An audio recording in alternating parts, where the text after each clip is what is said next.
With so many options, why choose Arizona State University? For me, the only online option was ASU because of the quality. Their faculty was really involved with their students and care about your personal journey. The dedication to my personal development from my professors, that's been extremely valuable to me. Earn your degree from the nation's most innovative university. Online. That's a degree better. Explore more than 300 undergraduate, graduate, and certificate programs at asuonline.asu.edu. Autolite and its 96,000 dealers present Suspense. Tonight, Autolite brings you the Victoria Cross, a suspense play starring Mr. Herbert Marshall. Gotta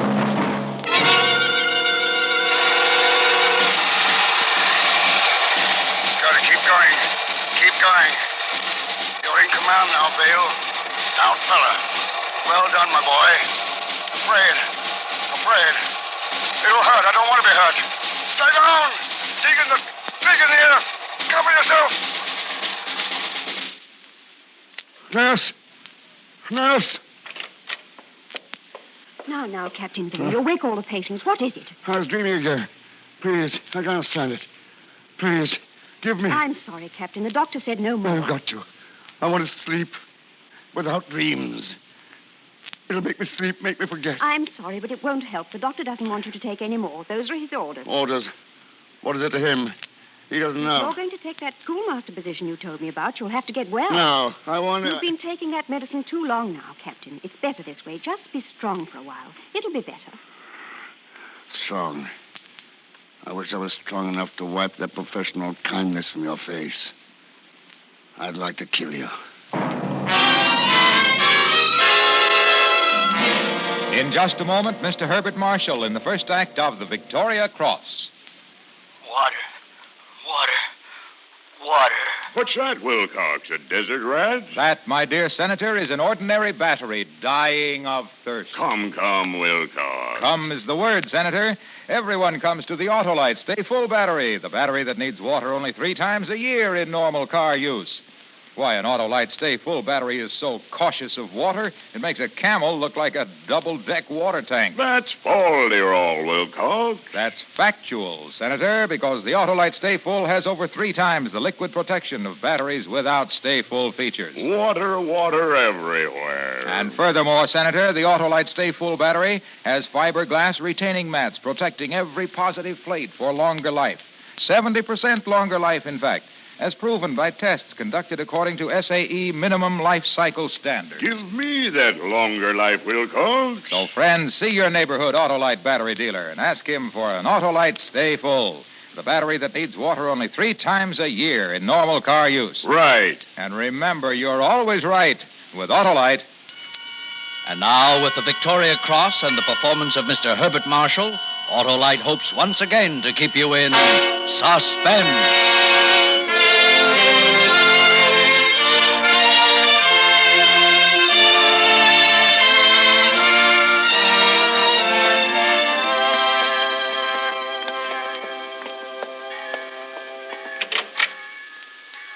Wait here in the hall, Bateman. I'll call you. All right, sir. Come in, please, Ord. Yes, sir. Sit down. Thank you, sir. Ord, I have no intention of sermonizing upon the dignity of our school. You and Bateman are both aware that at Hoxley, the boys are on their honor during examinations. Yes, sir. And yet, knowing this, you deliberately passed information to him. Why? I don't know, sir. Conrad, I thought we were friends. You've never lied to me before. I don't know, sir. Really. Please don't ask me. Did you know when you arranged this that you could both be expelled? Yes, sir. Nevertheless, you, who, as far as I know, have never been particularly friendly with Bateman, ran the risk of expulsion for his sake. Again, I ask you why. Did he threaten you? No. No, why do you ask that? Well, there must be a reason. All right. He's the most popular boy in school. He's captain of the cricket and rugger teams. Nobody likes me. I want him to be my chum. You're not telling the truth, Ord. Wait outside, please. Yes, sir. Send Bateman in. He wants to see you. Sit down, Bateman. Thank you. Well, what have you to say for yourself? Nothing. Take off your cap. Do you deny cheating? Why should I? You're being insolent, Bateman. And you will address me as sir. Yes, sir. What do you think this will do to your reputation as the most popular boy in the school? I don't think it will do anything, sir. We shall have to allow the headmaster to decide that. You wouldn't sneak to Mr. Walkley, now would you, sir? You're one of the older boys, Bateman, but you're still not too old to be caned. By you, sir? It's time you learned that you're still a schoolboy and in need of discipline. By going to Mr. Walkley's office. Come on. Stand up. All right. And while you're telling Mr. Walkley about me, will it be all right if I tell him about you in the village? About the dagger and drum? What's the matter, Mr. Vale? Is it Maggie Splain? She knows a lot of men, but I'll bet she doesn't know any of them as well as she knows you. Does she? May I go now, sir?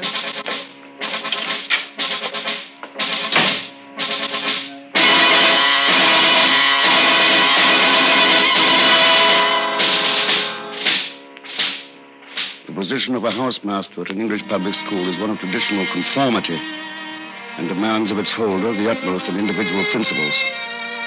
I had come to Hoxley during the last year of the Second World War, directly upon my release from the hospital, and through seniority in 1949 found myself housemaster at Peckham House. The years had not been pleasant, but I had felt at least an uneasy security until the day of the examination, when the model British schoolboy Giles Bateman had destroyed the security and left in its stead the fear.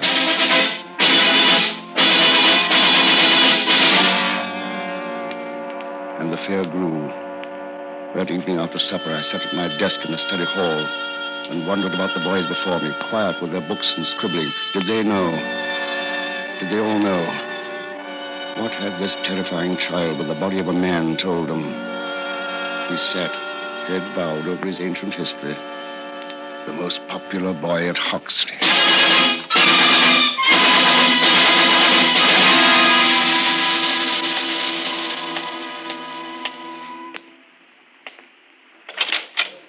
What's yours? Mild and bitter. Right. Good evening, sir. What's the idea of coming in here like this? I've got to talk to you, Maggie. I'm busy. I've got to talk to you. What time do you get off? Not till 10, and I've got a date. You better order something. They'll think it queer. Anything. Half a pint, and? Right you are. What did you tell Giles Bateman? Here you are, sir. What did you tell him? He knows about it. Go on now, can He said so. He mentioned your name. You've talked to him, haven't you? And what if I have? He's a nice young bloke, and I can talk to whoever I want, can't I? But I didn't say nothing bad about you. What did you say? Just that I knew you, that you were a nice, generous gentleman. I should never have trusted you. I didn't ask you to. You came to me, don't forget. I'll thank you not to be so high and mighty. I'm sorry. Are you sure you didn't say anything else? I can't talk no more. The boss is watching. Did you say anything else? No, go away. Maggie! In a jiffy, sir.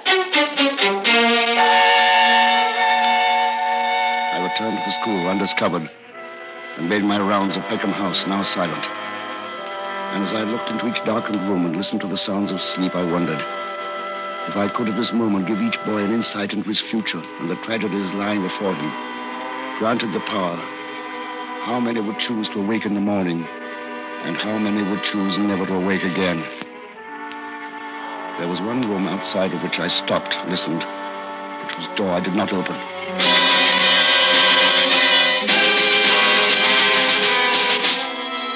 A week passed, and once more I allowed myself the luxury of an uneasy security. I convinced myself that whatever Giles Bateman knew about my visits to the dagger and drum, it was not sufficient to cause my arrest. I determined to avoid any further visits, at least until the boy was out of school. And then, the afternoon of a half-holiday, Francis Ord came to me. May I speak to you, sir? Of course, Ord, come in. Would you like some tea? No, thank you, sir. A cake? But I'm not hungry, sir. Oh. What's the matter? Oh, nothing, sir, nothing. I thought that we were friends. You used to like to have tea with me and talk. Well, I've been very busy, sir. I'm swatting. I want to get better marks. I'm not angry with you about the examination last week. I know it wasn't your fault. That's why I didn't take the matter any further. Yes, sir. I suppose you think that's showing favoritism, don't you? In a way, I'm cheating. Oh, no, sir. It was very sporting of you. Sporting, was it? You came to see me about something odd. What is it? Sir, I should like your permission to change my room. Oh? Yes, sir. Don't you get along with Watson Minor? Well, Bateman has asked me to share his dig. Has he? You want to? Yes, sir. I want to very much. You're lying. He's holding something over your head. You can tell me. I'm your friend. I'll help you. Thank you, sir.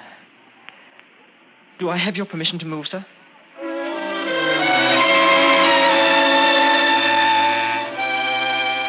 Because I didn't have the courage to question him any further, I gave him permission.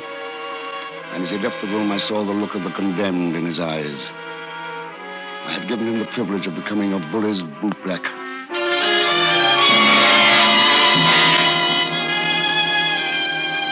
The school term waned.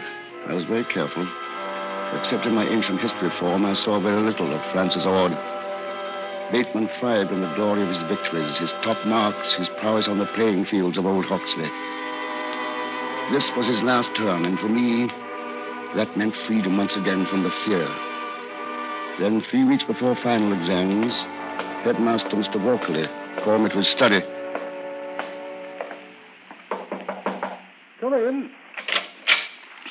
Good afternoon, Mr. Vale. Do sit down. Thank you, sir. Just had an interesting talk with Giles Bateman. Very interesting. Oh, really, sir? I want to do something for the boy, Vale. I'm petitioning for a scholarship at Cambridge. As Bateman's housemaster, your signature to this letter on his behalf will be of inestimable value. After all, you know him better than any of us do. Yes, I do, sir. May I read the letter? Of course. It is rather glowing, I admit, but what can one say? He is all of these things. Don't you agree? I'm sorry, sir. I can't sign it. I won't sign it, sir, because I can find only one truth in the letter. He has been a successful athlete, nothing more. Nothing more? You speak of his integrity. He has none. His leadership. He rules through fear. You don't know what you're saying. You forget, sir. I'm his housemaster. I know him better than any of you. You praise his high principles. He's a cheat. You point out his sense of fair play. He's a bully. I've heard enough, Mr. Vale, quite enough. Needless to say, I'm shocked beyond words. I can only construe from this monstrous outburst that you're allowing an entirely personal malice to sway your judgment. I'm sorry, sir. Your apology is not sufficient, sir. I suggest that you return to your quarters and give the matter serious thought, very serious thought, Mr. Vale, for your own good.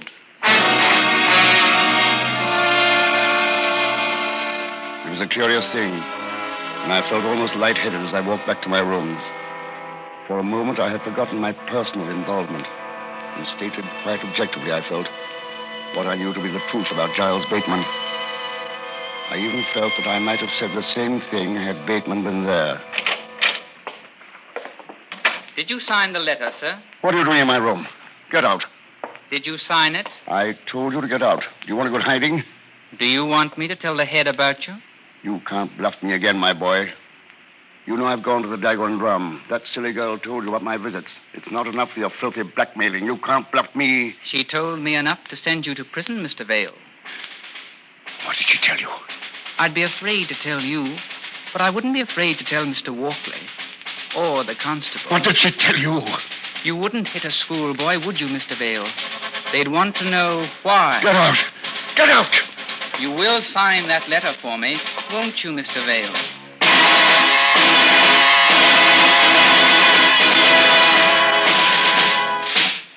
I knew then that I would have to sign the letter. Or if I didn't, something would have to be done about the boy. And because of my fear, I did something that I had promised myself I would not do. I went to the Dagger and Drum and to Maggie's plane so that I would forget. Perhaps forget too much.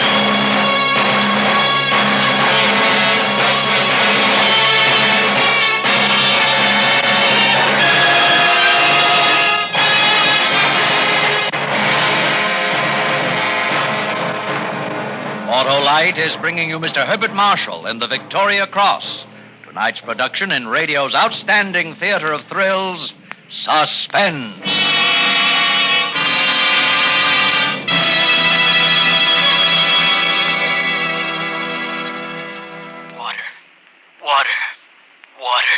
that battery again, Wilcox. What a thirst. But let me tell you. At Arizona State University, we're bringing world-class education from our globally acclaimed faculty to you. Ranked #1 in innovation for 10 consecutive years and #2 among public universities for employability. ASU isn't just ahead of the curve. It's creating new paths to success. Earn your degree from the nation's most innovative university. Online. That's a degree better. Explore more than 300 undergraduate, graduate, and certificate programs at asuonline.asu.edu.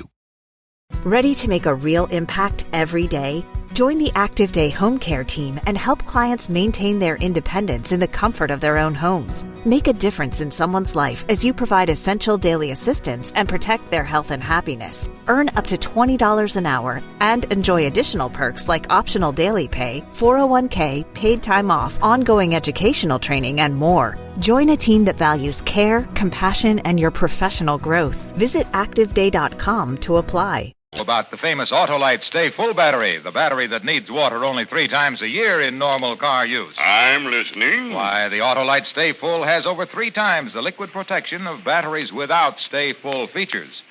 That advantage alone helps overcome one of the greatest causes of battery failure. You don't say so, Wilcox. Oh, I do, Senator, and more, too, because the Autolite Stay Full battery has fiberglass retaining mats protecting every positive plate to prevent shedding and flaking and give longer life.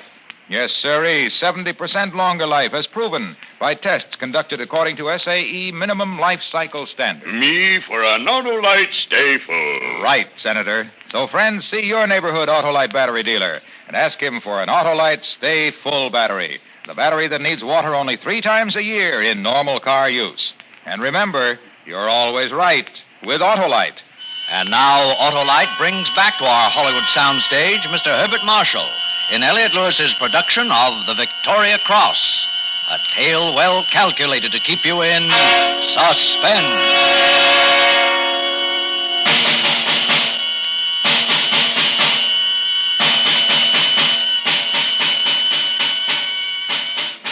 I have no memory of what I did or where I went later that night. But the next morning in Baseman's room, I found myself standing over what had once been the most popular boy in school. During the war, there had been other dead bodies, but this one aroused within me no feeling whatsoever. There was neither triumph nor sorrow. I was aware only of the 4 walls of his room and the stained cricket bat on the floor. Has anything in the room been moved, sir? Mr. Vale, Yeah, I beg your pardon. the inspector is talking to you. Oh, I'm sorry. That's quite all right, sir. I understand. Has anything been moved? Not as far as I know. As housemaster, it's your duty to make the rounds at night. Yes, Would you say that there was any sign of trouble last night? not so far as I know. Tell me, sir, how did the deceased get along with Francis Ord? Well, it was Bateman who requested all to share his quarters. What about his other schoolfellows? We admired him tremendously, Inspector. I may say without fear of contradiction that he was the most popular boy in school. I'm afraid, Mr. Walker, they must have been extremely unpopular with somebody here. I should like to have the door of this room locked until the laboratory men arrive. Of course, it's Shocking. Shocking. Poor boy. Well, I imagine you'll want to question Francis Ord, Inspector. Yes. Yes, well, he's detained in Mr. Vale's quarters. You'll find me in my study. very well, sir.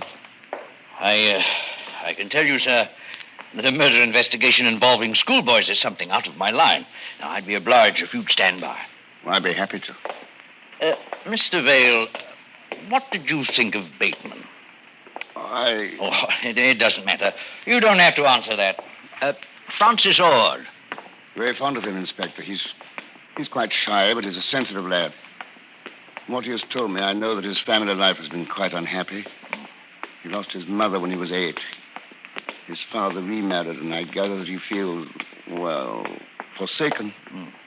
Is he happy here? Happier, perhaps, than at home. Yet he doesn't get on too well here. I'd say he's about the most unpopular boy at Hoxley. Rather strange, don't you think, sir? The 2 lads, such complete opposites, would chum together? Yes, perhaps it is. Did you talk to him this morning before he tried to run away?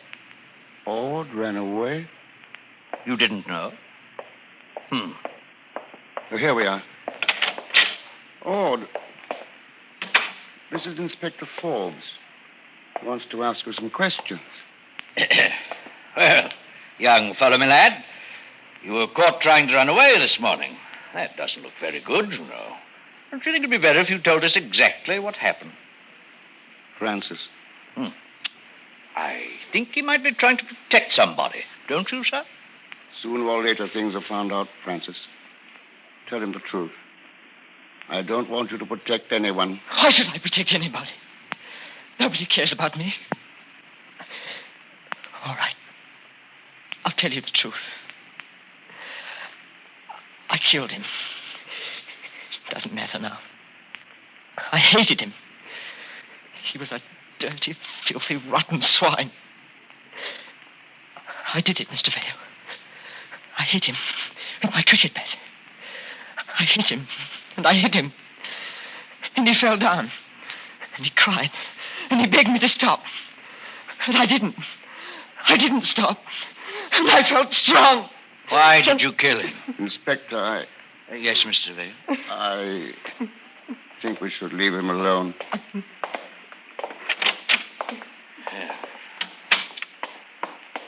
It's not very pretty to hear a confession like that, especially from a kid. What happens to him now? I should take him back to London, but I'm not going to just yet. There's something else that he hasn't said. It's not finished.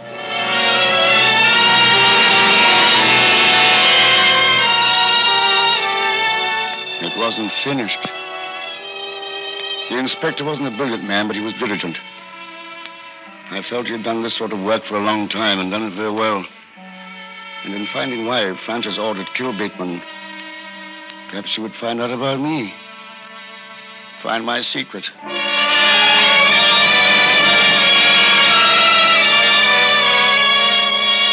He asked me to accompany him. He questioned other masters and other schoolboys. It was in the gymnasium that we found the very physical sportsmaster, Samuel Jennings. He had great style at the wicket. Reminded me of Jack Hobbs. I can tell you one thing about him, Inspector Forbes. The school's going to miss him. Don't you agree, Mr. Vale? He was the very best of the British schoolboy, Mr. Jennings. Oh, I wouldn't go so far as to say that. Nothing namby-pamby about him. He was a bit of a lad. Take a nip now and again, and there was a bit of fluff in the village that caught his eye. Oh? Yes, the barmaid at the Dagger and Drum, Maggie Splade. He broke her bounds a couple of times to see her, but of course he wasn't the only one. Mr. Jennings, what do you think of young Ord? Well, to tell you the truth, I don't and I never did. He's a coward and a liar. The boys call him a nasty little beast, and that's what I think he is. Soppy. Nothing. I'm sure you've been very helpful, Mr. Jennings. Yes, thank you very much. Well, Mr. Vale, I think I've learned as much as I can for the moment. Oh, I want to call Scotland Yard. If you could direct me to a telephone, I won't trouble you anymore. You'll find one in the gymnasium office, just there to the left.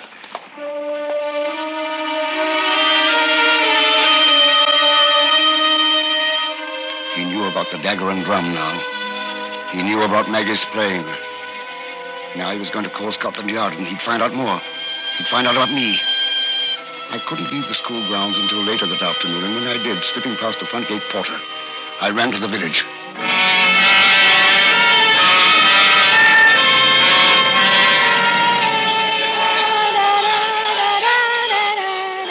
Maggie. You're going to get me into trouble coming in here like this. Listen to me. A detective is going to come here. He'll ask you a lot of questions. Me? Questions? Oh, no. There'll be questions about Bateman. Why? What's he done? He's been murdered. Murdered? Be quiet. You don't have to worry. But if you say anything about me... You killed him, didn't you? No, there's been a confession. Francis Ord, his roommate.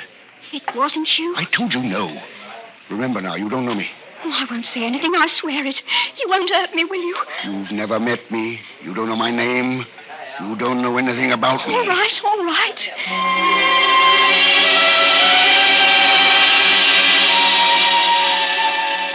When I left the Dagger and Drum, I felt that my secret was reasonably secure. I wanted a good excuse to have been away from school had anyone chanced to see me. So I had tea in the village, then went to the cinema. When I returned to Peckham House about 10 o'clock... Mr. Vale. Oh, Inspector. Where have you been? Why, in the village, at the cinema. Would you come with me, please? I I don't quite understand. Francis Orr tried to commit suicide tonight. He's been asking for you. Where is he? In his room. He'll be all right.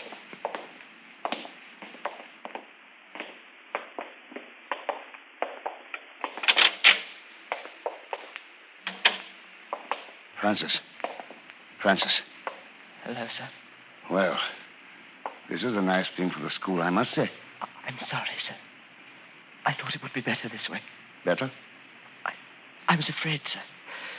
Afraid they'd make me talk about... Who's that with you? It's the inspector, Francis. There was no need for you to... Tell him, Francis. But he... I want him to know, Francis. It's all right. It's about you, sir. I know. Bateman said things about me, didn't he? Yes, sir. You remember the examination when you caught us cheating? I remember. Well, he knew then about you and... The girl in the village? Yes, sir. I didn't want to believe him. But he said if I didn't help him with the exam, he'd tell something about you and you'd be arrested. So you see, I had to. You were my friend, sir. And I knew that no matter what Bateman said about you, it couldn't really be bad. It was bad, Francis, because I was weak. I didn't have courage. You're the only friend I ever had, sir. I didn't want you to get into trouble. I was in the war, Francis. When I was wounded and they sent me home, the king gave me a medal. He thought I was brave because I'd helped some people. But when he gave me the medal, I wasn't brave any longer. I was a coward because I was taking medicine, and I couldn't stop taking the medicine. Yes, sir? Bateman found out I was buying it from Maggie's playing at the Dagon drum. Isn't that what you were protecting me from? Yes, sir, but Francis, did you kill Bateman? Tell me the truth. No, sir. Go on. I went out for a walk that night. When I left, Bateman was all right. When I came home, you passed me on the stairs, and you didn't know me. You wouldn't talk to me.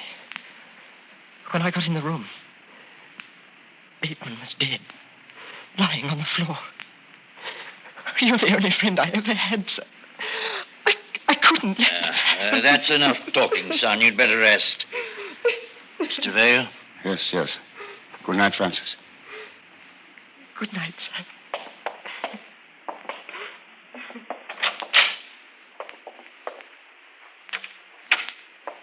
I don't remember a thing that I did last night, Inspector. But when Francis confessed this morning, I thought he must have done it. That I was safe. Look at me. I'm the housemaster of Pilkham House at Hoxley School. I won the Victoria Cross for bravery at Tobruk. And yet I almost allowed that boy to plead guilty to a murder which I committed. What medal will they bestow upon me for this bravery?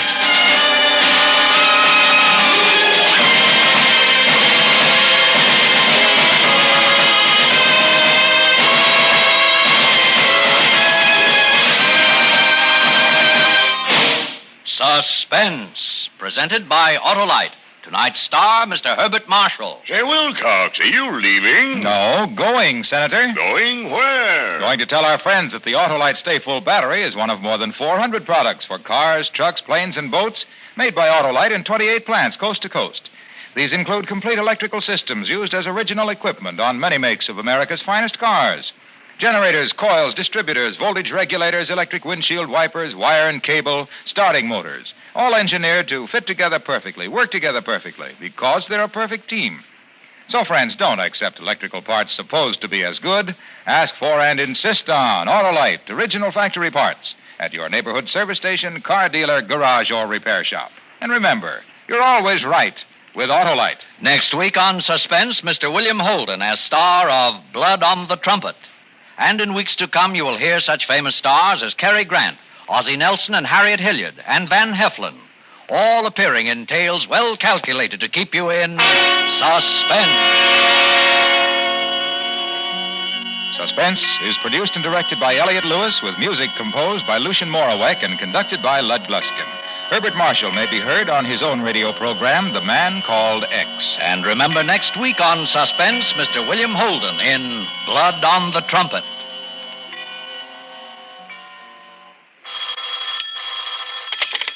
You can buy Autolite Stateful batteries, Autolite standard or resistor-type spark plugs, Autolite electrical parts at your neighborhood Autolite dealers. Switch to Autolite. Good night. One of the most cherished possessions we Americans have is our right to vote for representatives in all elective offices. They represent us, the American people. We should make every effort on Tuesday, November 7th, to vote for those we believe best qualified.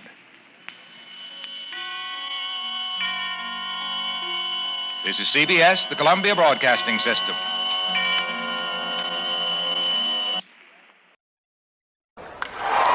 Breaking news from the stadium tonight as an anonymous fan foot the bill for 55,000 hot dogs, bringing that sweet tubed meat to everyone in attendance. Free dogs! Yeah! 55,000 hot dogs? What does that even cost? While the identity of this Frankfurter philanthropist remains anonymous, their all-beefy generosity will go down in history. The new Mega Millions. More to win means more to give. How you spend it is up to you. Yeah! For game odds and details, visit sceducationlottery.com. Ready to make a real impact every day? Join the Active Day Home Care team and help clients maintain their independence in the comfort of their own homes. Make a difference in someone's life as you provide essential daily assistance and protect their health and happiness. Earn up to $20 an hour and enjoy additional perks like optional daily pay, 401k, paid time off, ongoing educational training, and more. Join a team that values care, compassion, and your professional growth. Visit ActiveDay.com to apply.